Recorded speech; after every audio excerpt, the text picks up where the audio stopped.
ஒரே ரைடில் புலிகேசியாக மாறியவர் இபிஎஸ். முதல்வர் மு.க. ஸ்டாலின் விமர்சனம். ரைடை பார்த்து யாருக்கு பயம் ஸ்டாலின் அவர்களே?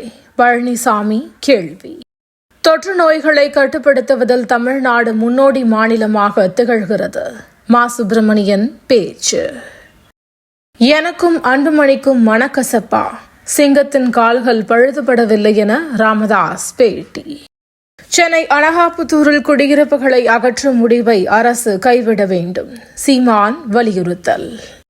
மறு குடியமர்வு செய்து வரும் அரசின் செயலுக்கு அனைவரும் ஒத்துழைக்கவும் அனகாபுத்தூர் மக்களுக்கு அரசு வேண்டுகோள்.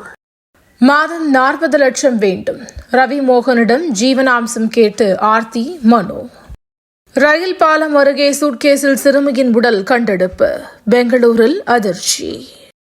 மாநிலங்களின் குரலை மத்திய அரசு ஒடுக்க முயற்சிக்கிறது.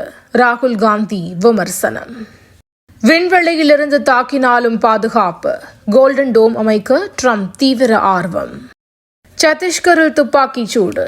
26க்கும் அதிகமான நக்சலைட்டுகள் சுட்டுக்கொலை. அரபிக்கடலில் உருவாகிறது காற்றழுத்த தாழ்வு பகுதி. வானிலை மையம் தகவல். தமிழகத்தில் அடுத்த 5 நாட்களுக்கு மிதமான மழை பெய்யும். வானிலை ஆய்வு மையம் கணிப்பு. தோனிக்கு வயதாகிவிட்டது, அவரிடமிருந்து நாம் அதிகம் எதிர்பார்க்க முடியாது. இந்திய முன்னாள் வீரர் ஸ்ரீகாந்த் கருத்து. இன்றைய IPL போட்டி. குஜராத் லக்னோ அணிகள் மோதல்.